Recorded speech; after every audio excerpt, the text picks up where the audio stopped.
Hi friends, I welcome you all to today's session on upcoming UPSC, APFC and EO 2023 examination.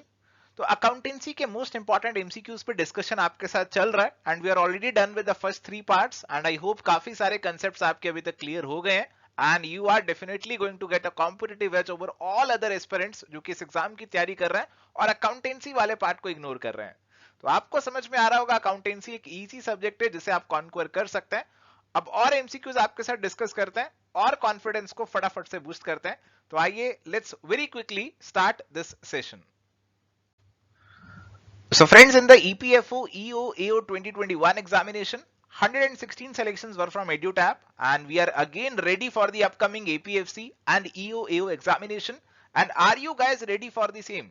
Do let me know in the comment section. तो चलिए let's start by looking at the homework question. I think homework question का तो answer सबने सही दिया होगा और ये क्वेश्चन था कि which of the following would not appear on the debit side of the trading account. तो हमारा जो ट्रेडिंग अकाउंट रहता है, this trading account it basically records कि हमने जो परचेजेस किए उसको हमने जो सेल किया उसमें कितना प्रॉफिट हमने यहाँ पे अर्न किया। तो आपके परचेजेस, सेल्स और इससे जनरेट हुआ ग्रॉस प्रॉफिट आपको यहाँ पे देखने को मिल जाता है। और इसके अलावा अगर कोई हमारे डायरेक्ट एक्सपेंसेस हैं वो भी यहीं पे आ जाता है। तो करेक्ट आंसर यहाँ पे बनने वाला है ऑप्शन नंबर सी, सेल्स का, क्योंकि जो सेल्स है it appears on the credit side and not on the debit side. तो correct answer option C. I hope आप सबने यहाँ पे सही ही दिया होगा। Now let's start with the very first question for the day and it is amount drawn by the businessman for his personal use is called. Okay, तो let's suppose हमारे पास जेठालाल गड़ा इलेक्ट्रॉनिक्स का बिजनेस चला रहे हैं एंड उन्होंने अपने business में जो बिजनेस को शुरू किया उसके अंदर उन्होंने 10 लाख रुपीस को लेट्स सपोज उन्होंने डाला था। ओके, अब ये 10 लाख रुपीस उन्होंने बिजनेस में डाला। अब बिजनेस से अगर वो लेट्स सपोज उन्हें कोई पर्सनल काम के लिए जरूरत है, उन्हें अपने बेटे की टप्पू की ट्यूशन की फीस भरनी है और उसके लिए उन्हें 50,000 की रिक्वायरमेंट है।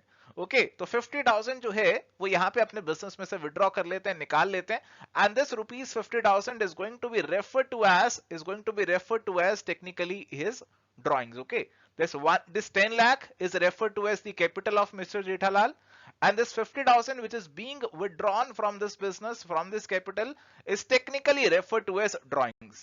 तो यहाँ पे ऑप्शंस हमारे पास थे कैपिटल, ड्रॉइंग्स, एक्सपेंडिचर और लॉस। और आंसर जो है वो आपने ऑलरेडी गेस कर ही लिया होगा। तो correct answer option number B drawings का यहाँ पे बन जाएगा। तो बहुत ही इजी सवाल ये पूछा गया। Now let's come to the next question. As per the dual aspect concept, which is true? Okay, तो guys, for every transaction we have two different aspects. कोई भी हमारी अकाउंटिंग ट्रांजेक्शन होगी ना, उसके दो डिफरेंट एस्पेक्ट्स होंगे। हमारी जो बैलेंस शीट बनती है उसमें भी आपको एसेट्स और लायबिलिटीज देखने को मिलते हैं और ये दोनों हमेशा आपके बराबर बराबर देखने को मिलते हैं। तो let's take a very simple case. Let's suppose assets में हमारे पास केवल कैश है एंड कैश इज 50,000 एंड अब लायबिलिटी साइड में हमारे पास एक तो कैपिटल है, कैपिटल हमारे पास है लेट्स सपोज 30,000 का और हमारे पास कुछ शॉर्ट टर्म बोरिंग्स हैं 20,000 की। ओके, हमारे दोनों साइड्स यहाँ पे बराबर आ रहे हैं। तो यहाँ पे आप देख सकते हैं कि as per the dual aspect concept हमारे पास क्या ट्रू यहाँ पे हो रहा है। हमारी एसेट और लायबिलिटी साइड बराबर आ रही है और लायबिलिटी साइड पे बेसिकली हमारे पास कैपिटल है एंड अदर लायबिलिटीज हैं। इस कैपिटल को कई बार नेट वर्थ से भी डिनोट कर दिया जाता है। This is the net worth of the business. Okay, तो यहाँ पे आपका जो इक्वेशन ट्रू होने वाला है वो आपको बताना है और अगर आप ऑप्शंस को रीड करेंगे, assets is equal to liability minus capital, asset is equal to capital minus liability, asset is equal to liabilities plus capital and capital is equal to assets plus liabilities. तो अगर आप इन options को read करेंगे you would be easily able to make out what is the correct answer. तो correct answer हमारा बनेगा assets is equal to liabilities plus capital, that is option number C should be the correct answer. तो friends, ये जो accounting equation है ना, it is super duper important. इस accounting equation को आपको पक्का से याद रखना है, पक्का से क्वेश्चन आ सकता है एग्जामिनेशन में। You can even get a simple small practical question on this equation. तो ये इक्वेशन आपके लिए सुपर इंपॉर्टेंट है, हर केस में ट्रू रहेगा अकाउंटिंग के अंदर। इसे बैलेंस शीट इक्वेशन भी कहा जाता है। So you have to remember this equation. Now let's come to the next question and this question is the sales book is a part of. Options are journal, trading account, balance sheet or ledger. Okay, so guys, we already know कि the first step in the accounting process is to record the transaction in the book of original entry, which is referred to as the journal. So there can be this case in which we are preparing a one journal and we are recording all the business transactions in this journal. तो हम sales purchases जो भी transaction हो रहा है business का वो सभी इस जर्नल में रिकॉर्ड कर लेते हैं. And there is this another alternate way कि अगर आपका बिजनेस काफी बड़ा है, if you have a very big business, then you can maintain separate journals. आप सेपरेट बुक्स मेंटेन कर सकते हो. You can record all the purchases in the purchase book. Similarly, all the sales in the sales book, all the cash transactions in the cash book, and any other transaction which is not being recorded in any other book, you can record it in a journal proper. Okay, the residuary journal which is going to be there. जो भी आपका transaction और किसी में record नहीं हुआ, purchase book, cell book, cash book होती है, इसके अलावा bill receivable, bill payable book भी है, परचेज रिटर्न और सेल रिटर्न बुक भी है. तो कोई ट्रांजेक्शन अगर आपका किसी में नहीं रिकॉर्ड हो रहा, you are going to record in the residuary journal और the journal proper. So the sales book it is basically a part of the journal only. तो आप एक जर्नल की बजाय अलग अलग सब्सिडरी बुक्स मेंटेन कर लेते हैं, and sales book is one of those subsidiary books. तो guys the correct answer is going to be option number A, journal. तो सारी जो सब्सिडरी बुक्स हमारे पास होती हैं, टोटल 8 सब्सिडरी बुक्स हमारे पास होती है. तो you have to know about all the subsidiary books as well. हो सकता है आपको इन पे कोई एग्जामिनेशन में क्वेश्चन देखने को मिल जाए. Now let's come to the next question. Which of the following account has a debit balance? Okay, so now guys आपको मालूम होना चाहिए, यू शुड ऑल नो कि हमारे कौन से अकाउंट्स का डेबिट बैलेंस होता है. So we have different sorts of accounts. We can have the accounts of assets, we can have the accounts of liabilities, or we can have the capital account. We can have the accounts of expenses, and similarly we can have the accounts of the incomes. तो friends जो भी हमारे assets और जो भी हमारे expenses होते हैं, इनका डेबिट बैलेंस होता है. इन अकाउंट्स का डेबिट बैलेंस हमें देखने को मिलता है. एंड जो भी हमारी लायबिलिटी, कैपिटल और इनकम्स होती हैं, इनका जो यूजुअल बैलेंस हमें देखने को मिलता है, it is the credit balance. Okay, तो जो भी आप एसेट परचेज कर रहे हैं, जो you are purchasing machinery, so you debit the machinery. Okay, तो जो भी आपके एसेट्स है आप उनको डेबिट ही करते हैं और इसीलिए उनका डेबिट बैलेंस ही आपको देखने को मिलता है. एंड सिमिलरली योर एक्सपेंसेस, जो भी आप एक्सपेंसेस पे कर रहे हैं, यू आर पेइंग रेंट, तो you are going to debit rent. तो आपके सभी एक्सपेंसेस भी यहाँ पे डेबिट बैलेंस के होंगे, एंड इसके ऑपोजिट हमारे पास इनकम्स और लायबिलिटीज क्रेडिट बैलेंस की हो जाएंगी. तो इस क्वेश्चन में ऑप्शंस हमारे पास है creditor account, capital account, building account और लोन अकाउंट. तो यहाँ पे कैपिटल अकाउंट, क्रेडिटर और लोन, ये तो सब आपके लायबिलिटी से जुड़े आइटम हो गए. आपका जो बिल्डिंग है, this is your asset and this is going to have a debit balance. So my dear friends, easily इस क्वेश्चन का आंसर निकल सकता है option number C, building account. I hope this is now clear to all of you. Now next question is current ratio is. Now current ratio is a very basic accounting ratio which is used to test the liquidity of a business. तो एक business के पास you know कि कुछ assets होते हैं, एक assets वाली side होती है और एक हमारे पास होती है लायबिलिटी वाली साइड. ओके, एंड एसेट्स में भी we have some long term और non current assets and we have some current assets. And liability वाली साइड में भी we have some equity, we have some non current liabilities and we have some current liabilities. तो जब हम current ratio की बात करते हैं तो दोनों करंट चीजों को देखते हैं. We take into account current assets and the current liabilities. So we just want to see कि whether our current assets are sufficient to pay our current liabilities. Let's suppose our current assets they are 2 lakh and our current liabilities they are 1 lakh. So we have ample current assets to satisfy our current liabilities. So this is deemed as a good thing. But suppose अगर हमारे current assets जो है वो 90,000 के हो जाते और current liability 1 lakh की हो जाती, then this would have been a dangerous proposition कि आपको 1 लाख की लायबिलिटीज की पेमेंट करनी है विद इन अ ईयर, और विद इन अ ईयर आपके पास जो कैश आने वाला है करंट एसेट से दैट इज ओनली 90,000. तो this would have become a very dangerous proposition. तो जनरली हमारे जो करंट एसेट्स हैं, they have to be more than our current liabilities. And the formula for this current ratio is very simple. Current ratio is your current assets divided by your current liabilities. Okay, जो भी आपके current assets हैं, 2 लाख के current assets हैं, divided by your current liabilities 1 lakh, your 2:1 is going to be this current ratio. तो correct answer to this question, I hope आपने easily पहचान लिया होगा कि करेक्ट आंसर क्या बनेगा. तो प्यारे दोस्तों, the correct answer is going to be option number C, current assets divided by current liabilities. And my dear friends, if you are enjoying the today's session, you are learning some new things, don't forget to subscribe our YouTube channel as well. Now let's talk about the next question, and this next question is financial statements disclose. Financial statements क्या disclose करती हैं? Monetary information, qualitative information, non-monetary information, or all of the above.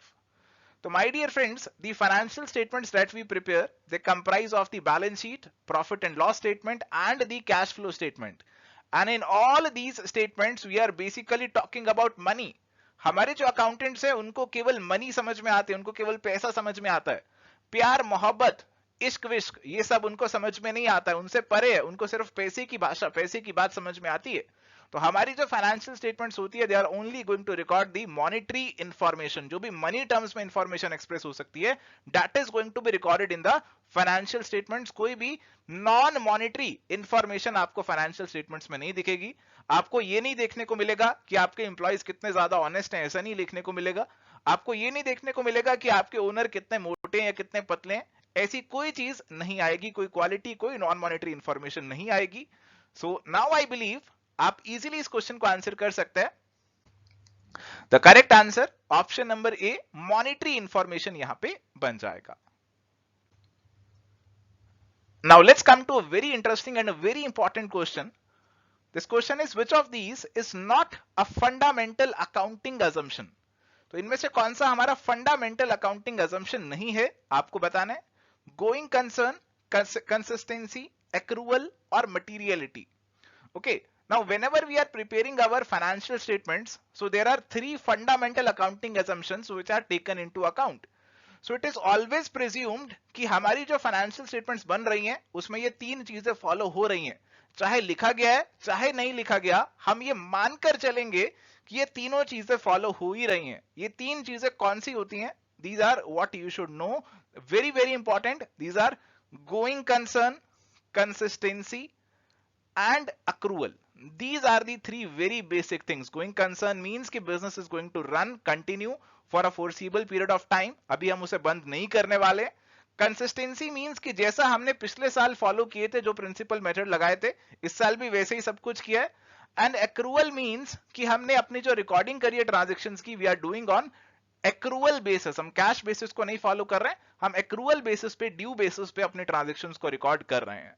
Okay, the materiality is not a fundamental accounting assumption. Going concern, consistency, and accrual are the three fundamental accounting assumptions. So, my dear friends, we can easily answer this question now. The answer is going to be option number D, materiality. Materiality, though a very important accounting principle, but it is not a fundamental accounting assumption. There are only three fundamental accounting assumptions: going concern, consistency, and accrual. Now let's take a look at the next question, and this one is a PYQ. And the question is, which accounting concept is applied by an entity when events such as new competitor entering in the market and rift between production and marketing departments are not disclosed in the books of accounts? तो ये बिल्कुल वैसा ही हो गया जैसा हमने अभी आपके साथ डिस्कस किया कि अकाउंटेंट्स तो केवल मनी इंफॉर्मेशन को रिकॉर्ड करते हैं. तो कोई लड़ाई झगड़ा चल रहा है, कोई नया कॉम्पिटिटर आ रहा है, ऐसी चीजों को हमारी बुक्स ऑफ अकाउंट्स में जगह नहीं मिलती है. They are not disclosed in the financial statements. And this is as per which accounting concept? Options are matching, money measurement, revenue recognition और the cost concept. Now this very basic accounting concept which is being discussed here is of money measurement. This money measurement concept states कि जो भी चीज को आप money के terms में measure कर सकते हो, only that thing is going to be recorded in the books of accounts. कोई non money चीज जो है वो हमारी books of accounts में नहीं आएगी. Okay, and the other concepts which are being discussed here, matching concept which says कि आपको अपने expenses और revenue की matching करनी है, and accordingly you have to write those in your P&L account. And revenue recognition means कि कब आपको अपनी सेल बुक कर लेनी है. जरूरी नहीं है कि आपको पैसे मिल जाएं, आपको कस्टमर पैसे दे जाए तभी आपकी सेल मानी जाएगी. आपने किसी को सामान बेच दिया and this person is going to pay you back in let's say 30 days, 50 days, 60 days as per the normal business practice, then also that is going to be your revenue. And the cost concept says कि all the assets that you are going to record in the books of accounts are going to be on the cost only. Okay, the basic accounting concept relevant for this question is money measurement. So correct answer for this question, very easy for you guys, option number B, money measurement concept. Now let's come to the next one, and this question is trading account disclosures. Gross profit, net loss, gross profit और gross loss.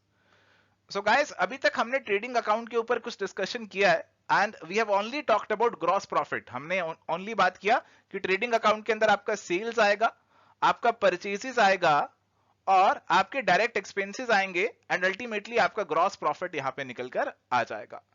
तो is it possible कि gross profit ना आए, gross profit की जगह हमारे पास gross loss आ जाए? Is it also possible? Yes, this is also a possibility. हो सकता है आपने सामान खरीदा हो 1 लाख का, पर ये जो 1 लाख का सामान आपने बेचा, मार्केट जो है उसमें नहीं बिका, सामान आउटडेटेड हो गया और ये 90,000 का ही बिका. Then this would become a gross loss of ₹10,000. तो इट्स नॉट नेसेसरी कि आपका हमेशा ग्रॉस प्रॉफिट ही निकल कर आएगा. We can also have this gross loss as well. Okay, and this gross loss is further going to increase जब हम इसमें और इनडायरेक्ट एक्सपेंसेस को डालेंगे and our net loss is going to be on the higher side. तो trading account discloses your gross profit or even gross loss. So correct answer to this question would become option number D, gross profit or gross loss. So my dear friends, now is the time for a homework question. तो इस homework question के अंदर आपको assets दिया है, आपको net worth दिया है, and this net worth is basically your capital. Okay, capital ही आपका. And outside liability दिया है आपको, नहीं outside liability आपको find out करना है. And you have to apply the basic accounting equation, the balance sheet equation जो आपके साथ डिस्कस किया था आज के सेशन में. You have to apply it and find the correct answer. Correct answer आपको नेक्स्ट सेशन में बताएंगे, बट आपको जो भी आपका आंसर है वो आइडेंटिफाई करना है और कमेंट कर देना है ताकि हमें पता लग जाए कि कितना अच्छे से आपको आज का सेशन समझ में आया है. एंड माय डियर फ्रेंड्स, अगर आप यूपीएससी ईपीएफओ एग्जामिनेशन को टारगेट कर रहे हैं, APFC या EO AO 2023 examination is your target, then we have different courses for this examination and we have only got one aim which is your success. तो आप इन सारे कोर्सेज को checkout कर सकते हैं डिटेल में. आपको और कोई इंफॉर्मेशन चाहिए हमारे कोर्सेज के बारे में, you can call on this number और you can mail us at hello@edutab.co.in. So this is it for today. Thank you and happy learning.